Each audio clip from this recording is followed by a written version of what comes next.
Nicki, welcome to the podcast. How are you doing? Really well. It was a beautiful day here in sunny old Queensland.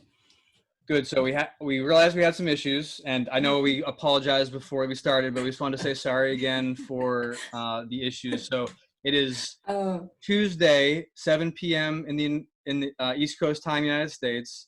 Mm-hmm. It is currently 9 a.m. Queensland time. Mm-hmm. Yeah. On Wednesday. On Wednesday. It's a beautiful quote unquote winter's day, and it's warm. I should be in my shorts and a singlet. So I wanted to, I've been telling my wife this, I wanted to ask you something since this is the case. What is the future like? It's pretty exciting. Not just hoverboards, no cars, hoverboards. You know, the politics aren't looking good. Okay. here as well, don't worry. Sounds about right. Yeah. Once I realized that we're going to be talking to you, I thought, wow, it's like she's a time traveler compared to us. She's seen the future. I have to ask. So it's hard to be born like this, but someone's got to do it. And the future season. I mean, she's all the way in winter already. Yes. Yeah. Look, I think climate change is hit today. It's really warm. I'm sweating down here in my family's basement, so I'm literally sweating in their house. So it's warm here. Love it. For our listeners, we are currently on vacation recording this episode. So yes, we are in our family's basement. In Rhode Island. Yes. Yeah. What are you doing working on your holiday, on your vacation? This is fun for us, yeah. Yeah, we're the same. We're exactly the same. Yeah. Plus, if we do this, we get babysitters. Nice. It works out, yeah. Perfect. So this podcast is going for 6 hours. Yeah. If you're up for it, you could just walk away, leave the camera on. Talking. Perfect. I might do the same. So what we want to start off is just you introduce yourself, tell us a little bit about your background and what it is you do. Sure. So I'm one of 2 directors and founders of Wildlings Forest School, which is a little outdoor recreation program essentially on the Sunshine Coast in Queensland. My business partner Vicky Oliver and I started 3.5 years ago.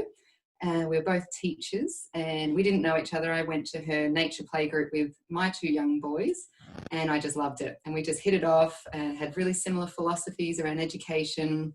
At that point, we were still looking at schooling because we were teachers and that's just what you do.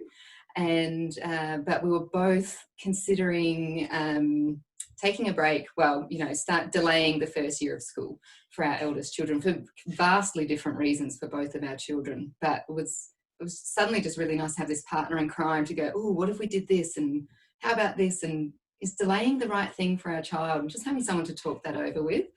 And my husband was on board already, thank goodness, because I know many of my homeschool friends, that's the hardest part, is getting the husbands and partners on board. And so we just took the leap and we started a home kindy program with just a couple of friends, which was just the kids playing. And then we started a homeschool co-op. We'd never been to a co-op before. But like, we can do this. We'll just start a co-op. That's what people do, right? Why not? And we were trying to get the children to sit down at between 4 and 6 years of age to do maths and English, a little bit of art. But we were right next to a gymnasium. So there were all these wrestling mats right next to our classrooms, essentially. And the children would just gravitate and they would just play. And it was really hard to bring them back. And the noise levels were off the charts. And it was doing my head in, frankly. So we, at the end of the day, would take them down to this creek behind where we were running the co-op, and the children would just relax and the noise would go down and they were just learning the things that we were trying to teach naturally down at the creek. And we went, the cogs started ticking and we went to do a forest school leaders course and it all just clicked. We went, right, this is it. Past careers and lifetimes have all come to this one thing, and here we are 3 years later. We run playgroup, kindy, holiday programs, excursions and workshops for educators as well. We're really busy. Wow. That's awesome. Yeah. So can you explain what a forest school is?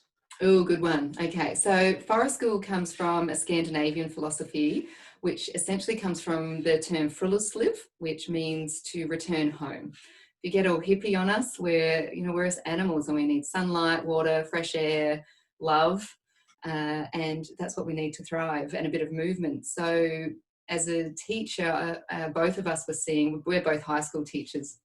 My husband's an ex-teacher as well. Wow. Yeah, 3 ex-teachers. We know a lot of teachers homeschooling. It's probably one of the biggest myths I would love to bust about homeschooling, is that you need to be a teacher to homeschool your children. I just think that's the biggest myth that needs to be busted so quickly. Parents know their children best. It's really hard to get to know a child wholly and fully in a classroom of 25 to 28 children. Particularly in high school, we only see children for 3 hours a week. So it takes a long time to build that rapport and that relationship with a teenager. And with teenagers especially, that's how you earn that respect, is time and relationships. So yeah, we were seeing a lot of mental health issues, anxiety and depression. My last cohort of children they were teenagers. Some of them had beards, But I had 18 children in my class, and 6 of them were diagnosed with anxiety or depression, and I would have diagnosed another 3. And I just thought, it's not okay. And it's not just the school system, I know that. There's a lot of other things. It's cotton wooling of children. It's the overprotection of children. But we just thought, we need something else. There needs to be either an addition or more push for outdoor learning and less pressure on the academics at school. So we discovered Forest School, and Forest School is essentially regular outdoor learning that focuses on the holistic well-being of a child. So it's not just academics. It's a real focus on how are you mentally? How are you spiritually? How do we raise a whole being, rather than just this focus on getting to college, university, and getting a good job and working 9 to 5 until you retire. That's where we started. Wow. I was going to say, before, when you were talking about how you guys were teachers and then you went to a forest school training, what did that consist of? So we don't have yet, or saying that, it's changing now, but 3 years ago when we were looking into this, no one in Australia was running forest school training. So there was a company called Forest School Learning Initiative that come from the UK. They come all the way over to Australia, and they run 5-day programs. So as part of that training, it's how to teach children to use fire safely and manage and extinguish fires, whittling with pocket knives, use of hand tools, so hand saws, bow saws, hammers, hand drills, and those kind of things. Ropes, knots and shelters. We do raft building as well. And then how to risk assess that and teach children how to risk assess themselves. Because what we're finding as parents and teachers is that children are micromanaged to the nth degree. And so they don't get a lot of chances to make their own decisions, and they don't get a lot of autonomy in their life at all, because there's no free play anymore. Not no free play. In general, there's been a decline of 50% since the 80s in children's free play. So there's structured play, there's soccer and gymnastics and all of those fun things, but children don't get that time to sit and process the day and be creative and use their imagination. So Forest School embodies that idea that it's child-led and emergent education. So we might provide 2 activities. So for example, it's fire season for us. So tomorrow when I run Bush Kindy, we'll be making bananas wrapped in alfoil with chocolate and marshmallows and put them on the fire. And the children will start the fire with fire strikers and look after it and maintain it, and they'll do the cooking. And then we'll have one other activity, but at no stage are they forced to do any of that. And what we often find is whatever activity we put out, they go, yeah, thanks. I'll take those resources and I'll come up with something far better over here away from adult eyes. So we really find that we're just providing the space, the time, the resources and the guides. We don't call ourselves teachers. We're mentors if they want us there. I mean, we're there, but if they want our help, only if they ask. So our job is to be an observer and to provide invitations and provocations that might extend their learning. But at no point do we say, right, Nathan, you need to come and sit down here and you need to strike for the next 15 minutes. And Anita, you need to come and make that banana now. Right. If you'd like to dip into it, that's great. And if you don't, there's 30 other children, and the learning that goes on beyond the activities that we set is far more powerful than the activities that we actually set out each week. Where was this when I was a kid? Because I could have really used it. There's a lot of us homeschooling parents that are quite like autonomy and freedom. Yes. I was not a fan of school. I love learning, but I always remembered hating going to school. And I was a good student, but I didn't like being there. Now, how would you say your philosophy has changed coming from being a teacher in a public school to doing this? There's been a huge and powerful deschooling, a huge amount of deschooling. So, but prior to having children, my kids would have gone to daycare, they would have gone to school, they would have gone to, well, I wouldn't mind whether it was, I don't know what you call community college, TAFE here, to college or university. And that would have been the pathway, as long as they were happy, Right. But what we've since decided is that we want our children to not just be fine, we want them to thrive. And I don't think I was a good student. I think you nailed it. When most of us love learning, most of us don't love to be told what to learn, when to learn, and how to learn it. I think that's the big difference. So I've gone from being a teacher that was very happy getting up in front of a classroom and teaching at children and marking, and it was the marking that ended teaching for me. The feedback from the teenagers saying, "Miss, I want to be a motorbike mechanic. Why do I have to read Shakespeare? Why can't I read something else and still do the same assessment?" And me as a teacher going, "I don't know. Why can't we do that? That would be great." So, yeah. Well, because we have to moderate, and I'm being moderated, and my job is to put this one assessment out so that the district can moderate this one assessment so that people can go to university, even though 25% of children, only 25% of our teenagers are going on to college. So why is the whole school system streamed to push these kids into college when 75% of them aren't going that way and then feel like failures because they didn't get to college? Yeah. So I went from that to having my own children and going, oh, they really learn without someone needing to teach them. No one taught them how to walk or talk, or he started counting. I haven't taught him how to count. What's going on? And then just not doing the daycare route, I just got to spend more time with the children and really saw how they thrived when they were able to choose what they were learning. And then, getting to Forest School. And now we're total unschooling family. We do no sit-down curriculum. We do no workbooks. We're mainly outdoors, wild schooling and forest schooling. We're real life world, just life experience. We're just letting them live their lives how they want to live their lives. Feels like a bit of an experiment sometimes. Yeah. I'll be curious to see what my teenagers think of this in 10 years' time, but they're happy and they're healthy and they're socialised. Don't get me started on that. They're healthy and happy children. And when we ask them if they'd like to school, they say, "I don't want to sit at a desk." I don't know where they've heard that from. But, on a day like this, I've got to work out the conversion rate, but it's 29 degrees here Celsius. There's no wind. It's a blue sky day. As soon as we finish here, we're off to the beach. And I just think those teenage boys I used to teach, when I took them out, if they'd get after lunch, they'd get into the classroom and they were just wired up. You could see them.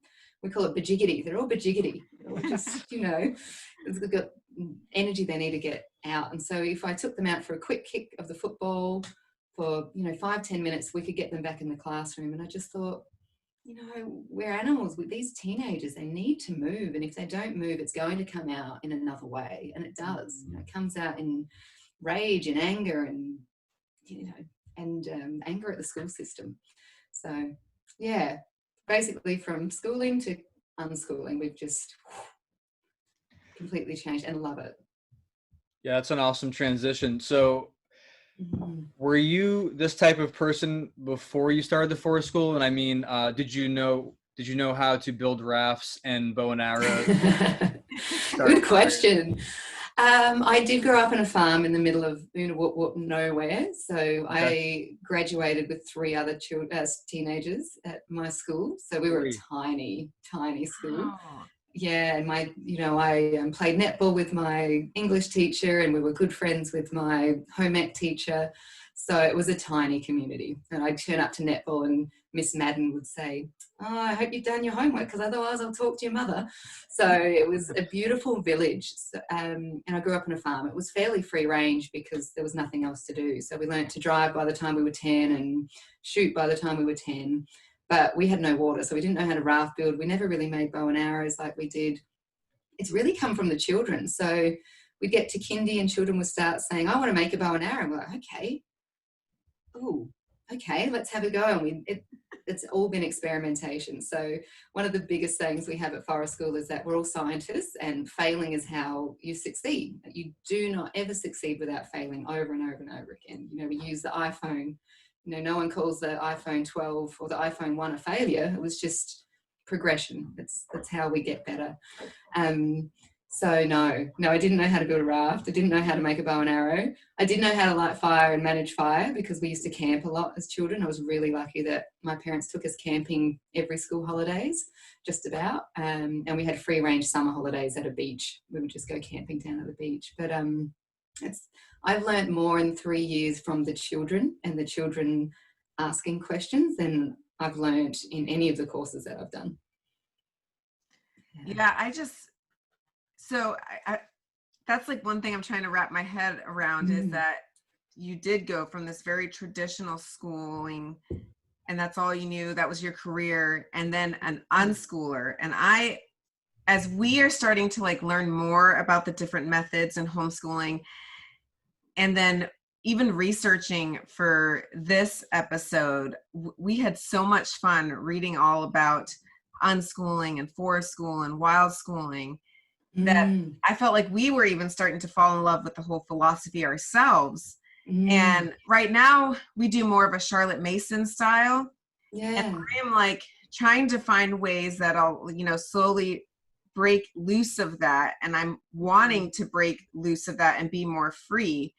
So for you that went from very traditional to unschooling, has it been not just that you did this leadership training, but like how I can only imagine like it's like a constant thing that you're working on to unlearn certain ways, like you said, So what has helped you? Has it been like research or trainings, or you just go as you every day you just go with it? Or I think part of it probably, it has helped being a teacher. It's helped me to see how boring the curriculum is, how loaded the curriculum is, how overburdened teachers and students are. And then remembering like, how much have you retained from your schooling? How much have I retained from my schooling?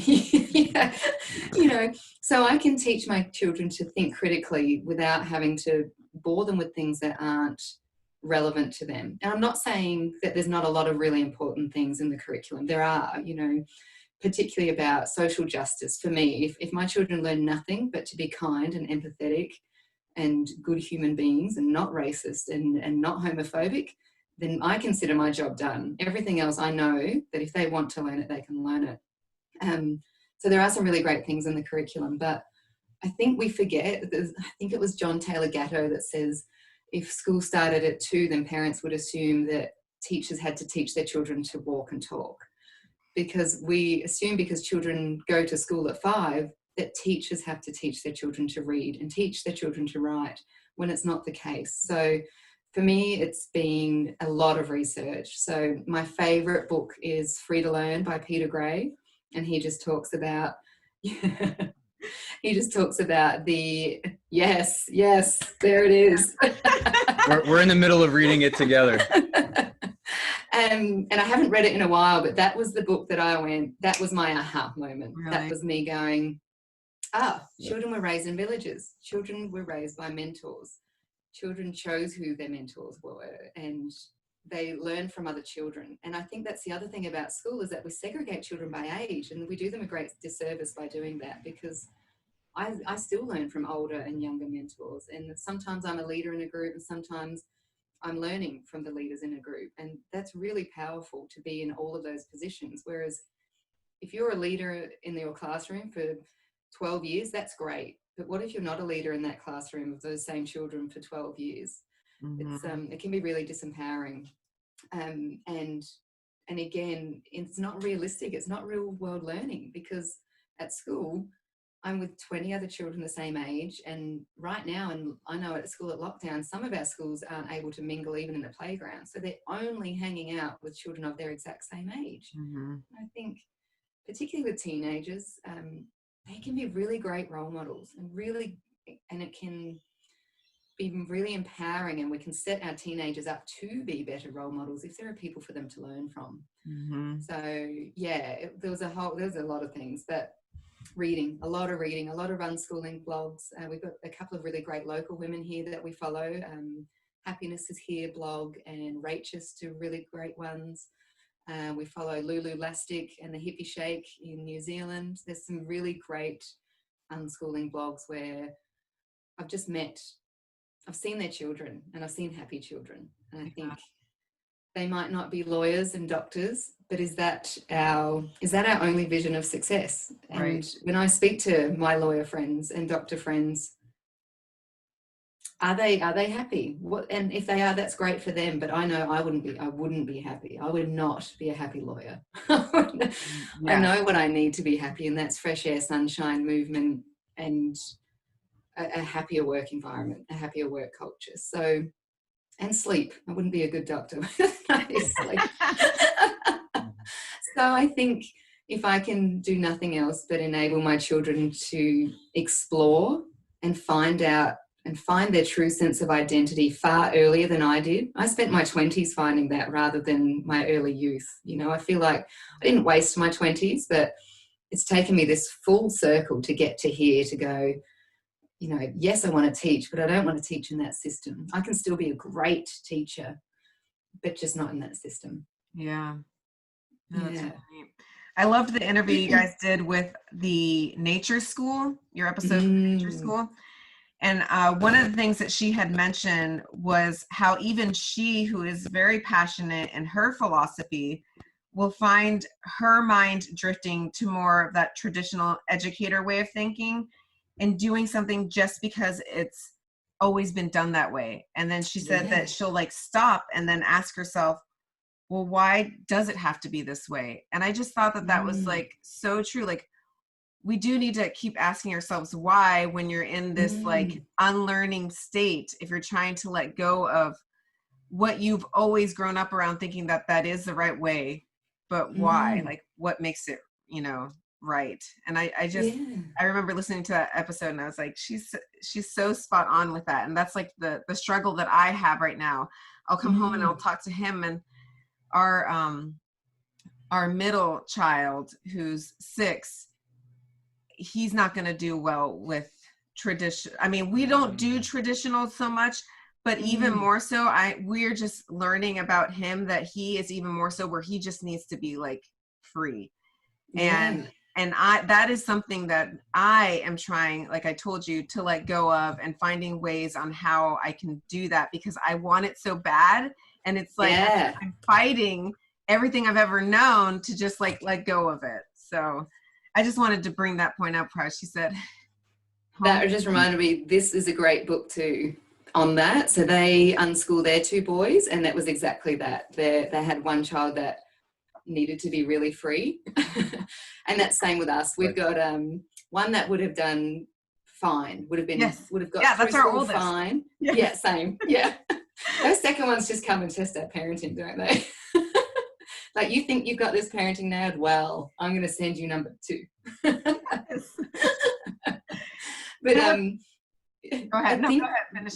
Well, I think, the school system's only 150 odd years old. So the traditional school system, and it was made to create factory workers, and that's not what we need anymore. That's all automated, and if it's not, it will soon be. So in this global economy, we're moving to a gig economy, a freelance economy. So why wouldn't we help our children really find out who they are and what they love, so that they can become those freelancers worldwide in a job and a career in the interests that they love? So I think the hardest thing is the comparison.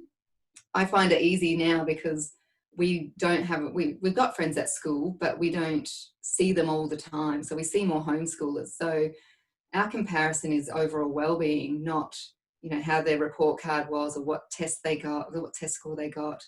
But also doing a lot of reading about Sweden and Finland, and they don't start teaching reading and writing, and well, writing especially, until they're 7 or 8, because developmentally that's when they're ready. So when I released that expectation, that has been the best thing for me, to go, all right, I'm going to trust my children, which is the hardest thing to do. It is. It really is. Yeah. But I'm going to trust that at some point, because we live in a world that requires you to be literate, like it really does, your stop signs, your cars, like the advertising at McDonald's, it doesn't matter. Like, you need to be able to read to succeed. That at some point our children will say, well, what does that say? And that's how it started. So I've done no formal sit-down learning with my or either of them, but with my eldest. He loves birds. So he would say, what's that bird and what's that bird? So I bought this identification book this thick, you know, written for adults. And he just started going, well, that's a magpie, so that must be magpie. Well, that's cook.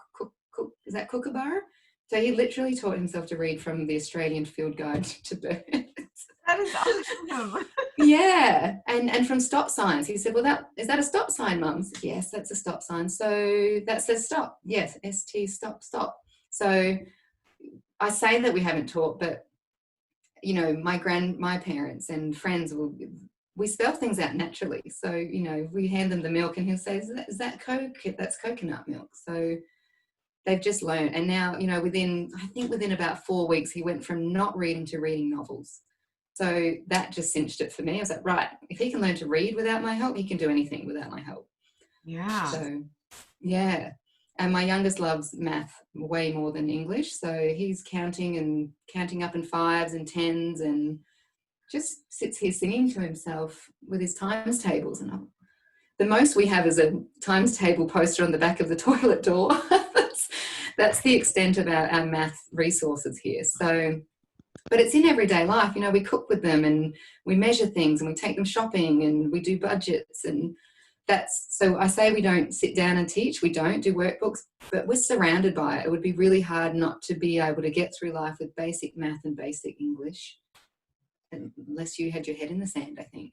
See, I think that's a great reminder too, because even that right there, I'm like, well, what if I didn't have a math curriculum? Like, how could I teach them? But you're right. And we do already do, you know, we do a lot of cooking and baking, and we do already point out all the areas in our life to them where math is.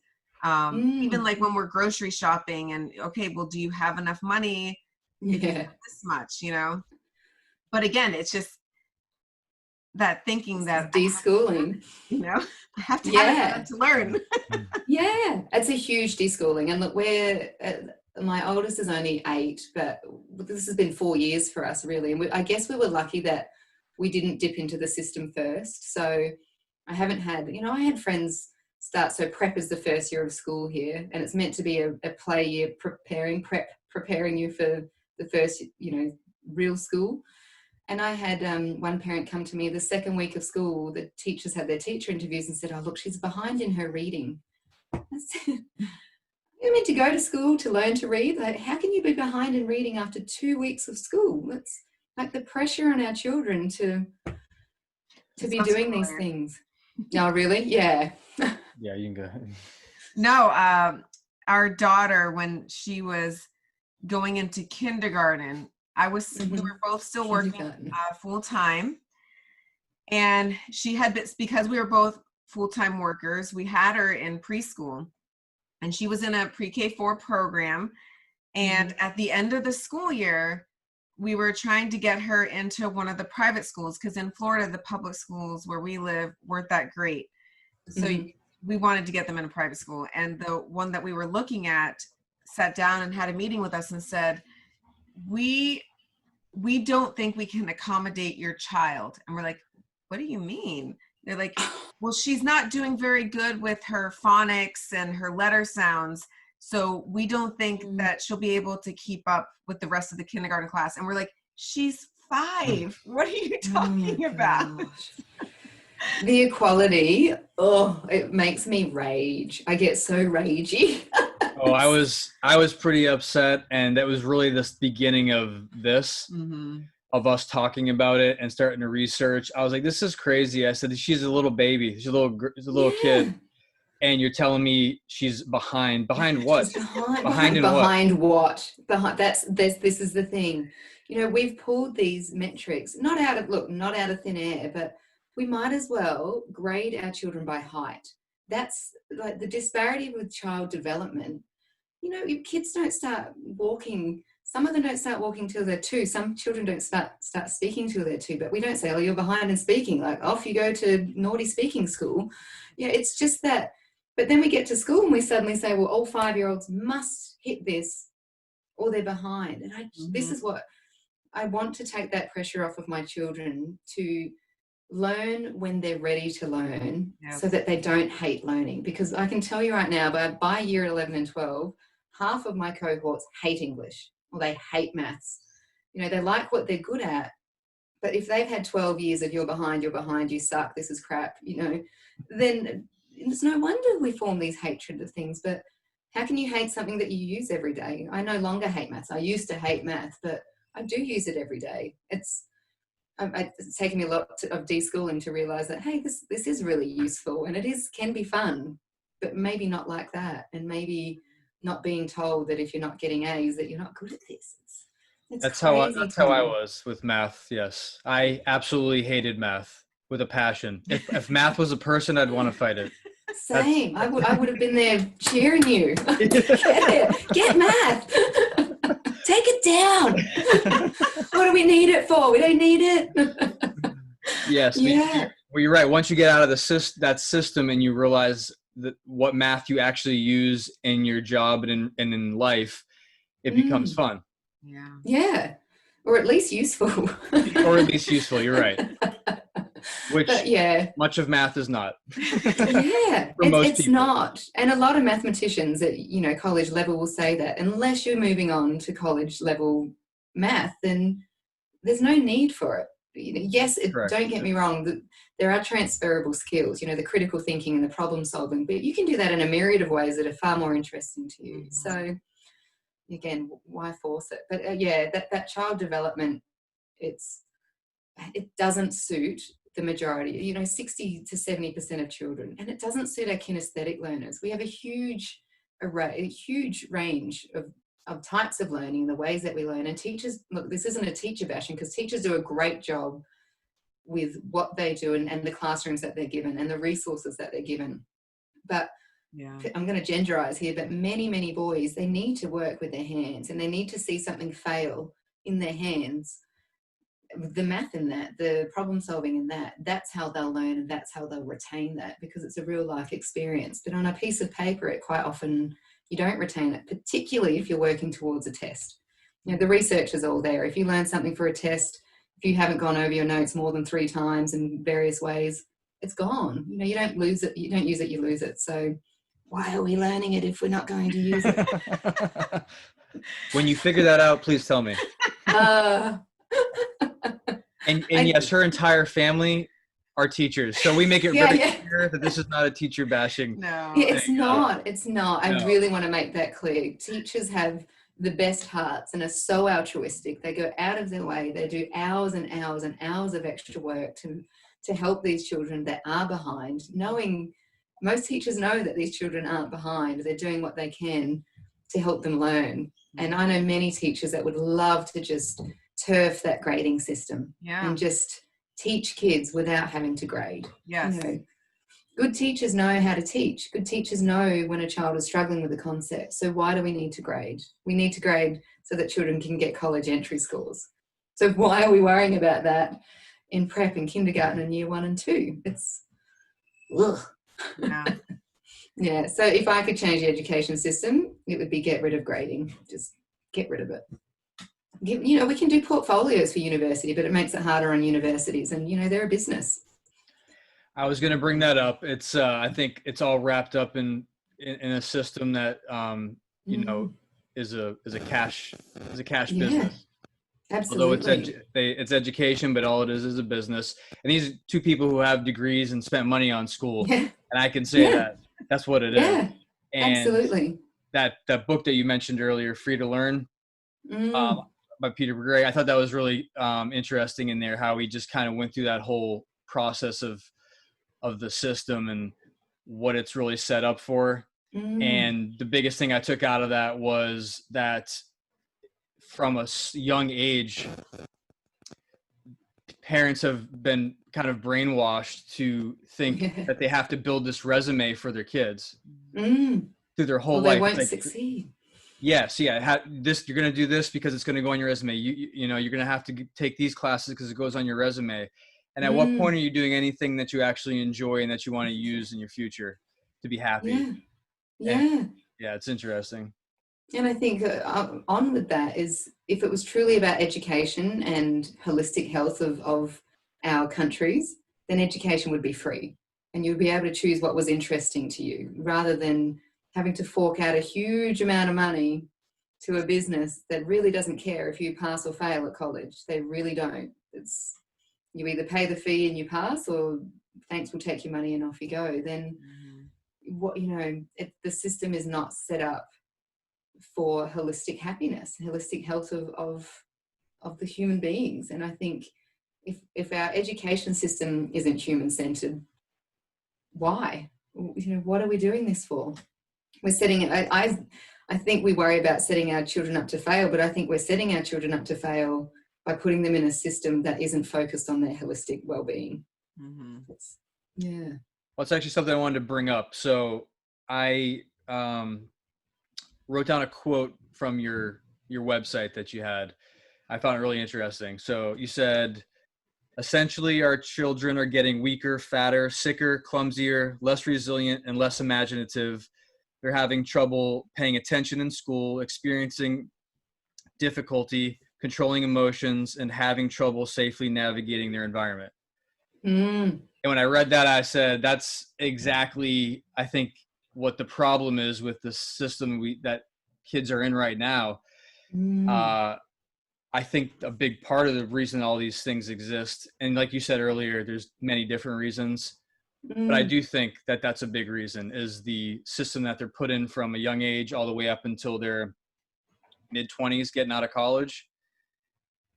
It's when are you doing something that you enjoy and that brings you happiness and lets you become imaginative, or lets you navigate your environment, or lets you make decisions on your own. Then but they go through the system, they're released into the world and are completely incapable, many, of doing those things. And then they wonder why they struggle. Yeah.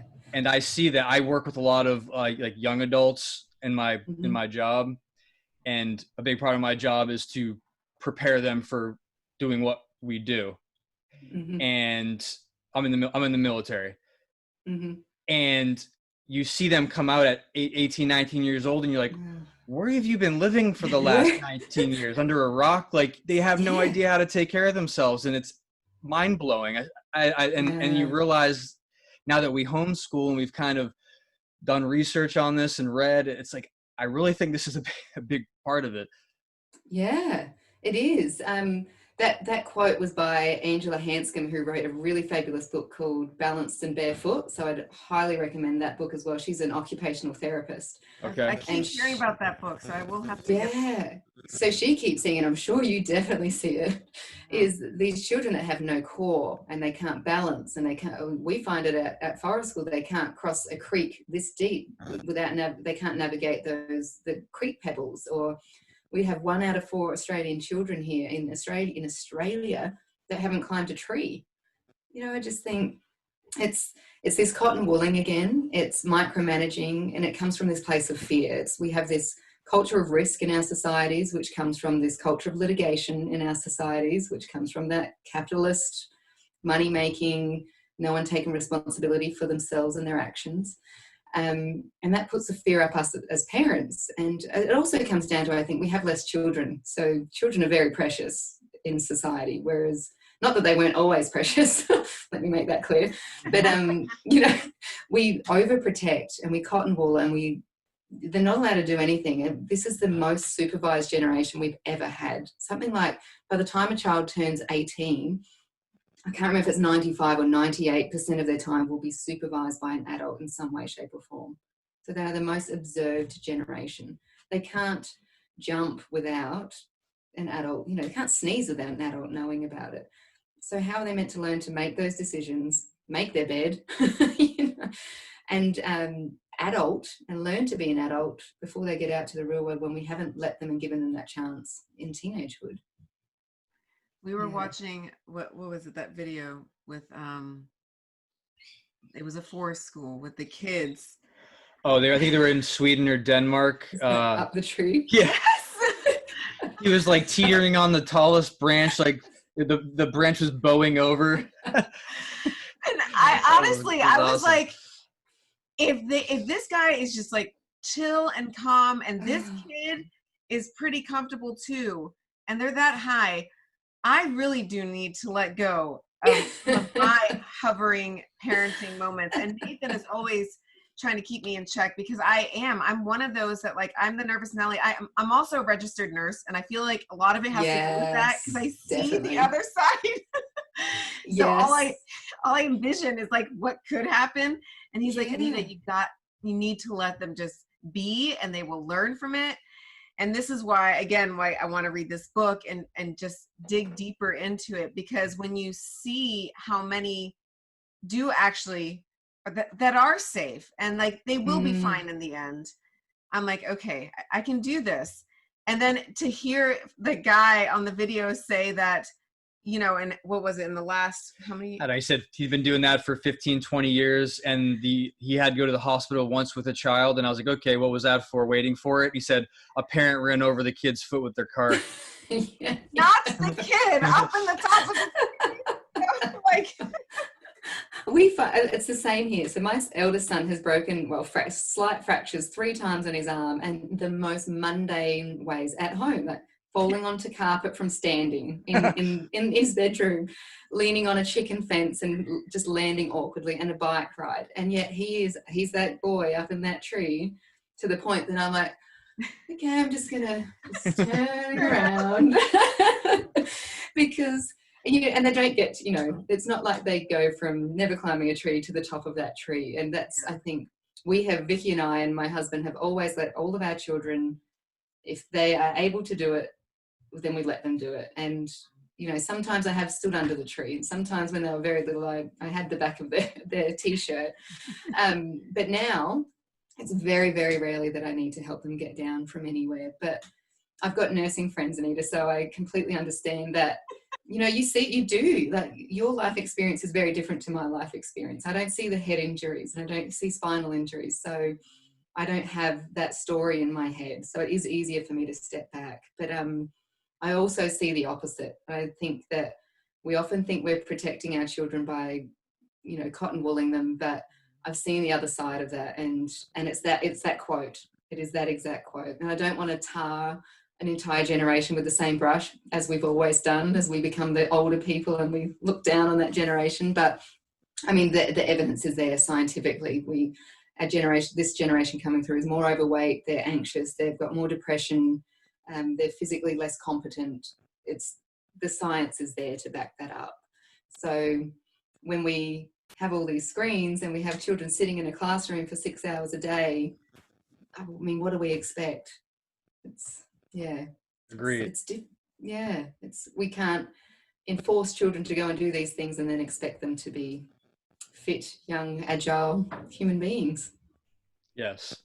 That's I just bring this up since we're on the subject. One of the main reasons that I'd say top 1 or 2 reasons that when people try to come into the military service and they can't, it's because they are on medication for those things. Yeah. It's sad. And you never realized how many were actually having issues. And I could not believe it when I stepped into, you know, what I do. It was unbelievable. I said, I cannot believe that there's this many kids that are this sad. Yeah. Depressed. And it is a sadness. And this is anecdotal, there's no research behind this. This is me just chatting to the teenagers in my classroom. It was that they felt like they had no control over their life. that every decision regarding their life was made for them, whether that was by teachers or guidance counselors helping them with their career. Well, you're not good at maths, so why would you want to be an engineer? You're not going to ever be an engineer, so go and be a whatever. So that level of decision making taken out of their hands. 50 years ago, those teenagers were on job sites and working and apprenticed out, and now they're adults. They are these, again, going back to the boys, they are young men, strapping young men in these classrooms, and they have to put their hand up to go to the bathroom. And then suddenly we release them a year later and they have to work and own a job and vote. But there's no real transition for that. Mm-hmm. That's a good point. Mm. Well, obviously it's definitely an issue, because when I was, again, with the research, I came across several articles that are stating that physicians now are trying to prescribe nature and outdoor time, like an actual prescription. And there's even, I found this Park RX America, and apparently it's a nonprofit organization, and their mission is to improve health and happiness and foster environmental stewardship by prescribing nature. I don't know how big it is yet. I think it's just, still in the workings, but I just think that alone is a really awesome initiative to start, because it's definitely needed, and they're seeing the need. And some of the doctors that were being interviewed were saying, we're trying to make, if we have to prescribe a medication, we will, but then we're going to also prescribe that they spend this much time outdoors every day.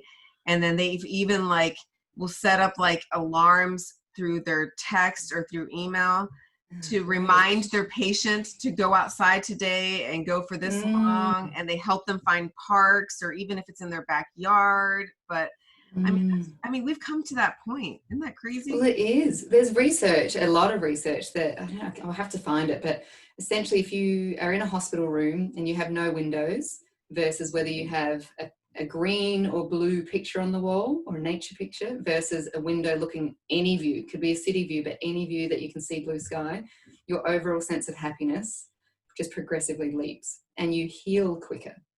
So as simple as a view in a hospital room can make you heal faster, I just think the science is there now, and there's doctors in New York now that are prescribing probiotics that the bacteria that they're taking, the probiotic, comes from dirt, because we are so clean now and we're not accessing nature enough that doctors are having to prescribe these, because we need that soil bacteria in our gut for happiness. It creates there's a relationship between the microbiome and this particular bacteria and depression and anxiety. So by preventing our children from playing in the dirt and playing in trees and getting muddy, we're actually could be making them anxious and depressed. So get outside. Yeah. And I thought it was sad that there were pediatricians that are prescribing outdoor time. Pediatricians. Yeah. There are kids that are that deficient in outdoor play that a doctor is having to tell the parent, we need to put this in their life. Yeah. The society is just... I'm really happy that pediatricians have actually picked that up and are picking nature over a pill. That's actually a really positive thing. I thought it was really cool when I saw that. Yeah, but sad that organization. I think we forget that we're actually not meant to be contained in four walls. It's comfortable. We do like being comfortable, but our brains aren't wired to be overstimulated. They're not wired for light and screens and noise and things. We're meant to be out. And I know as soon as I step out into a blue sky and green trees, my whole demeanor changes. Yeah. So that's what got me through lockdown, was being able to, we were still able to exercise and leave the house. So I feel for the Italians and the Spaniards who, they weren't able to leave their apartments for 45 days with children. I just think the research that should be done on the well-being of those families, it can't be good for a child to be locked in a house for 45 days. No, you're virus right. or no virus. That would be interesting. No, we've mentioned this before, and we don't want to go down into the COVID rabbit hole, but no, so yeah. it's if anything, if something comes out of this good, it's brought to light the need for nature and the outdoors because it's the only thing that's left to do. Yeah. Many people, like the restaurants, no one wants to go to restaurants. You can't go to a concert. You can't really, a lot of people don't want to go shopping. So where we are, there's no kayaks, there's no bikes left on the shelves because people are buying all that stuff because they're going outside. Although those places have gotten busier, which we don't like. Yeah, same. Yeah, we get there and it's back like, to school. It's yeah, exactly. Exactly. Would you please open the schools back up to get these people out of here? I want this playground empty again, thank you. It's a Monday afternoon. There should be nobody here. Yeah. We have to remind ourselves, okay, we can't be bitter about something positive happening. Yes, same. Yes. It was really nice seeing so many families out on bikes. It was really, and amongst my friends when I was speaking to them, they said the same thing: gardening, walking, exercise. That's what kept them sane during lockdown. So, I think, like you said, if nothing else, it's reiterated the fact that we need nature time and we need exercise. So hopefully we can maintain it when things go back to whatever the new normal is. Yeah. We talked about that a lot. So I think it's good there's a lot of kids that were deprived, and hopefully now their parents have realized how important that is for them. I really wanted to ask this before she went on to something else. So hopefully this is I didn't put this. I didn't ask you this previously, but on your website. You mentioned that you said the Australian, Aboriginal, and Torres Strait Islanders are the first inhabitants of your country and the traditional custodians of the land there. I read that, and I love learning about different cultures, but I wanted to ask you, how does that play into what you do, or does it? So, yeah, it does. We're really mindful, and we're trying really hard. And we'll never get it right. We'll never be perfect at it, but we're trying to try and embed our First Nations perspectives throughout what we do. And that can be as simple as getting a local Indigenous community member to come in, someone from our local mob to come in and just sit with us, literally just sit with us and chat, but paying them for their time and not expecting, just like I wouldn't expect you to come and run anything or come and sit and chat at my program, to pay people what they're worth. And more so, because for many years here, Aboriginal people have been ripped off, they've been not paid, they've been taken advantage of. So we do weaving. When we start our programs, we do an acknowledgement of country, which is essentially acknowledging the fact that the land that we work and play on is owned by and has been cared for by custodians for up to 60,000 years now. And then suddenly we're here caretaking for it. And the colonial view of caretaking for a place is far different to our First Nations people. They do beautiful fire management. They sowed and they repped and they harvested and they created fishing dams and all sorts of things that have just been wiped out. So when we say we're caretaking for the land, we're doing some tree planting, but we're trying to find out more Indigenous knowledge about the trees and the plants and how we can caretake for that as it was, rather than how we as white people think that should be, because it's so vastly different. But so with the acknowledgement, we have a bunch of songs and games that we can play, but mainly it's just telling the stories and just being really thankful, I think, as well, and really careful about looking after the space. So we're a leave no trace. We're a mobile service. We pack everything in and we pack everything out because we want to leave that forest exactly how we found it, as much as we can. But we had a friend come down, Brianna, she's a local cubby woman.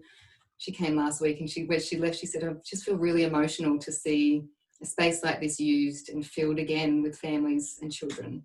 And I just think it can be as simple as that. It's just being respectful and trying your best to pass on the bush tucker knowledge and the stories and involving the community again, I think.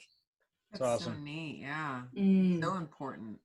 It is, and look, we're not doing enough. I don't think we can ever do enough, but we're starting and we're trying and we're building. Those relationships take time. We've a local gubby man here said, it takes three cups of tea. You know, don't come in and expect me to just come and work at your place. You know, come and get to know me. Come have a yarn over a cuppa and get to know us and build a relationship, because that's what we all want, and that's how we build good relationships and reconciliation and tolerance and understanding, is through relationships.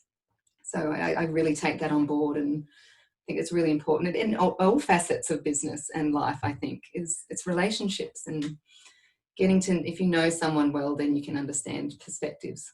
I think so. Yeah. We're actually pretty familiar with that. Before we started doing what we do now, we lived out in New Mexico. And if you're not familiar with that area, which I wouldn't expect you to be, but no, I've been there. Yeah. Oh, you have? Yeah, I lived in Colorado in Breckenridge for 2 seasons. Oh, so you're holding back secrets. Yeah, but I couldn't handle the cold, so I had to leave. Okay, so do you know where Taos is? Yes. So we lived outside of Taos a ways, like out in the national forest. But magic. Working there, the Taos Pueblo, I had a lot of dealings with them, and because of the relationship they've had with other people, it took a very, very long time to build that relationship. But when I did, it was awesome, and I learned so much from them and being around them, and it was just a really cool culture. But you're right, it takes a lot to build that trust, which it should. Yeah, and you can understand why, because like you said, we might go into these areas and these territories and countries for a year or two, but you know, they're there for life, and they're seeing the cycles, and they see how you might care and I might care, but our government policies, you know, actions speak louder than words, and our government policies are awful, just awful. You know, we've got third world poverty up in our northern territories, and just nothing is really done about it. So you can, like you said, you can understand the distrust completely. Of course. Yes. Yeah.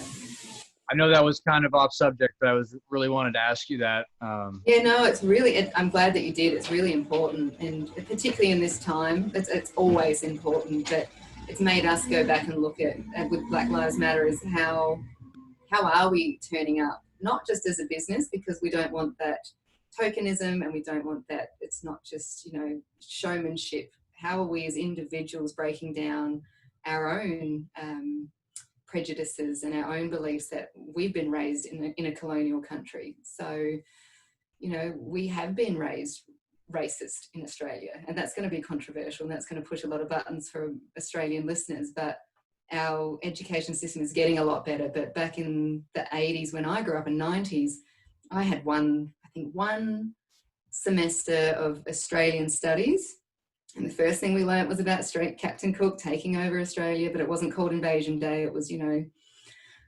discovering Australia, and there was very little on the massacres and the genocide and all the policies, the stolen generation and all of those policies after that. So, yeah, it's really important to acknowledge that we've been brought up in a racist system, and that we have to break that down as individuals, because it's not happening at policy level, that's for sure here. Well, unfortunately, what do they say? History is written by the victor. A lot of it gets left out. Yeah, it sure does in our textbooks. Yeah, need rewriting still. Yes. Yeah. A lot has been left out. I'm sorry, Anita. I know you have some other. Just while we're on it, I know that the respect of the ancestral knowledge was actually one of the pillars to wild schooling, and you had mentioned that you incorporate wild schooling into your own homeschooling. So can you, I know you have a whole episode on wild schooling that our listeners can go take a listen to, but can you just briefly explain what wild schooling is? Because I had no idea this was even a thing until I listened to your show. Well, it's very similar to forest schooling, but I would say forest schooling still has that element of teaching. You know, schools would probably incorporate forest schooling into their curriculum, but they'd be a little bit more hesitant with wild schooling, because it's village based, it's definitely emergent and child led. It's trying to incorporate ancestral knowledge wherever you can. It's seasonal based, it's very place based. So while schools do that to a certain level, and they really do, they do a good job about children learn about their local area and their country and whatnot, it's not seasonal, and it's not based on weather and seasonal synchronicities. So here, when the crow's ash tree flowers, the eels are fat and ready to harvest, and that's knowledge I would never have known if I hadn't learnt that from Jan Damara Cad, who's a local Indigenous artist. So it might not be relevant for me now. I probably wouldn't go hunt an eel, but for me now, I can see the crow's ash flowering. I'm like, oh, the eels are fat. Yay. You know, just acknowledging that there are these synchronicities, and that's that knowledge that can be passed down. Or, you know, our Indigenous seasons here, well, not quite here in Queensland, there are Indigenous seasons, but particularly down in the southern states, they have 6 definite seasons, sometimes 8, depending on where you are. Wow. So in autumn, there's, you know, the cool wind, and then there's the cold wind, or it's the wind. They literally have a windy season between autumn and winter. And I acknowledge that now. Not acknowledge, I understand that, and I can sense that now, that this is the in between, the autumn, the fall, and the winter. So yeah, so wild schooling is more of a homeschooling philosophy that you can incorporate within your family, but it's trying to immerse yourself. It's acknowledging that, again, we need nature, and that we are nature. So we need nature to thrive. So incorporating that into your life, whether that's through homeschooling or just your everyday life, wherever you possibly can. I'm glad you said that, because that was one of the things I picked up, that it didn't have to be for homeschoolers. No, absolutely not. Because, you know, let's be frank, you know, 95% of children are going to be schooled. So how can we wild school them outside of that? It's maybe instead of signing them up for soccer 3 nights a week, maybe we could do 1 night a week where we just go down to the local creek or the local park and just play in the trees, rather than picking somewhere that might not have a playground and just stepping back and seeing what unfolds, because it will unfold and it will be beautiful. It always is. It's adults. We have trouble sitting in nature because our brains are going, oh, I've got a load of dishes and I should have answered that email and I've got to get ready for this podcast tomorrow. So it's probably de-schooling ourselves and being present, being really present when we're in nature, and just enjoying it and soaking it in, letting the children play. It's really simple, isn't it?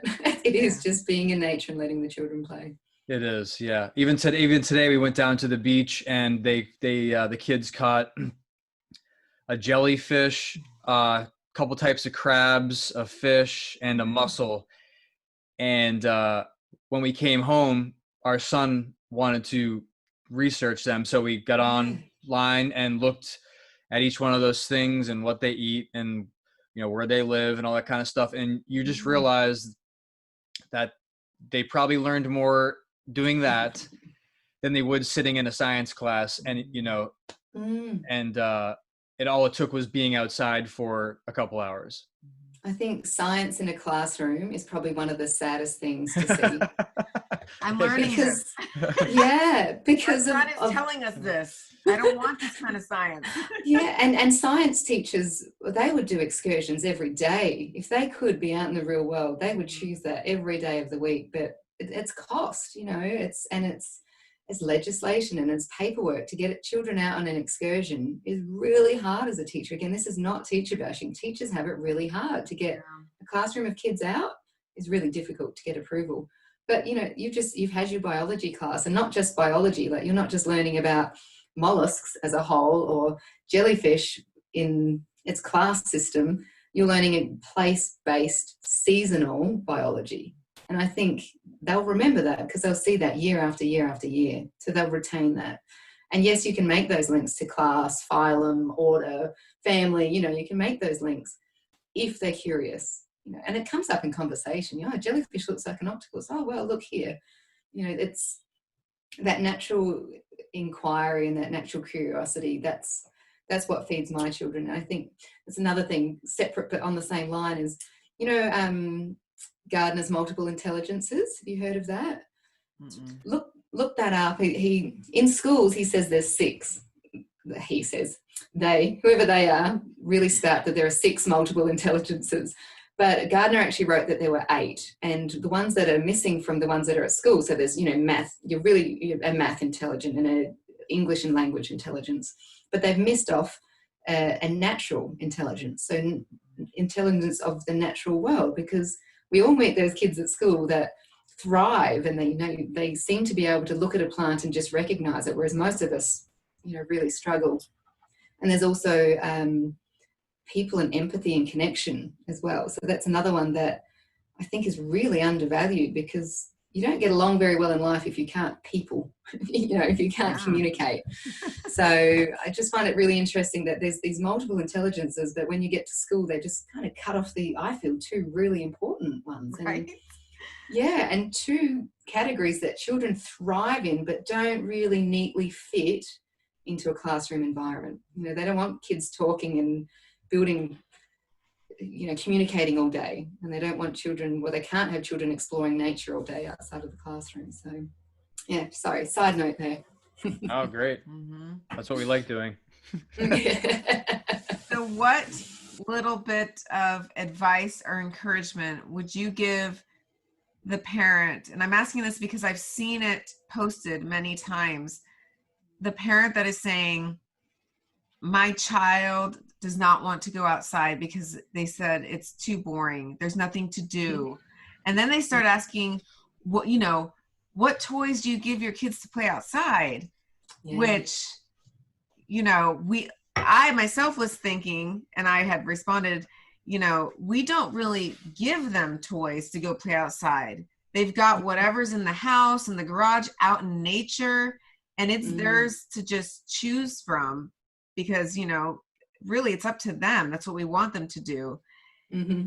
So, but for those who really don't even know, the first step, because there are parents that are just they don't want to go outside. Well, how would you encourage them to really take that step? Because I think we all know that really if you give them a chance, they are going to get lost in nature. Mm-hmm. I've probably only had one or two children out of probably nearly 10,000 that have come through our programs now say, I'd really rather my screen than be here. That's pretty good odds, 2 out of 10,000. Most of them, when they get down, they say, this is the best day ever. But part of that is us. Part of that is us saying, you can do what you want here as long as you're safe and you're kind.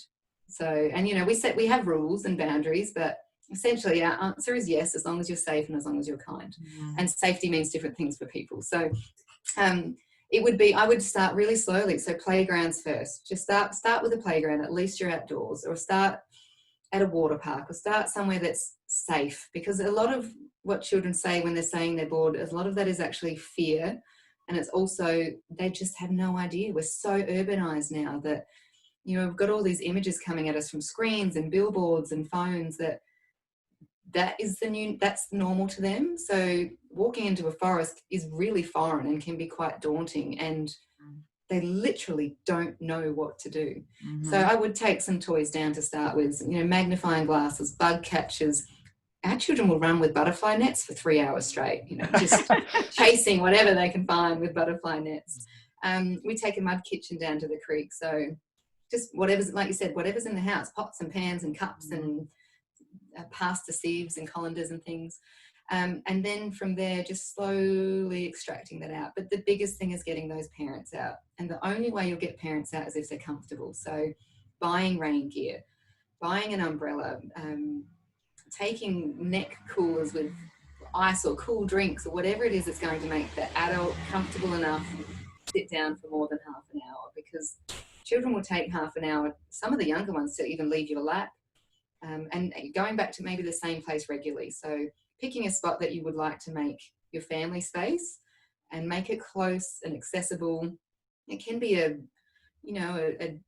back lot in a suburban area, that's fine. But, every Sunday we are going to spend 3 hours here no matter what. I don't care what you do. I don't care if you bring a book. I don't care if you bring toys for the first few weeks, but it's going to be our family tradition. And speaking it up like that, it's going to be a great new family tradition.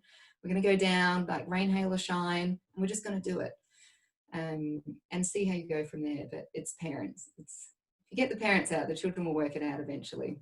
But agreed. Snacks. Lots of snacks. Lots of snacks. Yes. Definitely. We don't go anywhere without water and snacks. No. And actually, I have a tub of clothes in the back of my car. So I've got towels, spare clothes, first aid kit, and rain jackets. And I actually have rain pants because I really don't like having a wet bottom. So I take rain pants because it doesn't matter what kind of picnic blanket you have, you end up accidentally sitting on a wet log and I get grumpy. So if I put my rain pants on, happy mum, happy children. This is so true, because even my own family sometimes will be like, well, I don't, when we say, you know, because they're in Florida and we're in Ohio, they're seeing all of our pictures and like we're out adventuring every day and the weather is very different. I'll give them that. But it's usually like, I don't want to go out in the heat. It is too hot. There's mosquitoes. So you're right. It is always, you got to break through that parent first. Yeah. It is, and which is really difficult because, you know, as parents, we make our children eat their vegetables. We'll sign them up to soccer. We'll make sure they're getting good grades. But how many of us as parents are getting uncomfortable for the benefit of our children to get nature? Because I don't want to load, you know, we're overburdened as parents, like with working full time and everything that comes with society these days. But nature is one that we often forget, and it's actually will remedy a lot of the other parenting issues that we have, you know, behavior, illness, you know, physical ailments. If we get children outdoors more often, we're actually going to help ourselves and our children in the long run. And it raises independent players. The biggest complaint that we get from parents is, oh, my child doesn't know how to play by themselves. It's like, take them outside, give them their snacks and water, and give them 20 minutes, and then they'll be gone. That's our remedy. Yeah. Every time we're all going outside. Let's go. Yeah, and add water. Restlessness, fighting, anything. Out. We're going out. Same. And those really bad days, I add water. If I'm having one of those, tear my hair out. Why did I have children? What is this parenting gig? Then, you know, I put a hose in a bucket, or just a bucket of water, and I throw some toys in, or I turn the shower on and I just go, I think you need a shower. I know you had one an hour ago. I love it. Did you try that one? It's good. Well, did you have anything else before we? No, I feel like you hit up everything, because you even talked about, you know, just real quick, you guys with your wildlings. You don't just do the forest school, but you also help out the community, right? You go. Yeah. Can you just, you know, briefly tell our listeners what you have been doing as far as the community goes as well? So do you mean the types of programs that we run? Yeah, like for the school staff and. Yeah, so like we said earlier, we started with a nature play group, and then the children started growing up, and then we'll start a forest kindy, great. And then the parents of our forest kindy said, well, I've got children at school that would love to come. Do you run a holiday program? So we started a holiday program. But now we're getting, because of the nature of what we do, and if you had have asked us 3 years ago if we would become children's rights advocates, I would have just laughed, because as much as I'm okay getting up in front of a classroom of children, getting up in front of my peers was really intimidating for me. But through my work and finding how well children learn when they have that autonomy and that freedom to choose what they learn, we've become these children's rights advocates. And it resonates with teachers, because teachers see it too.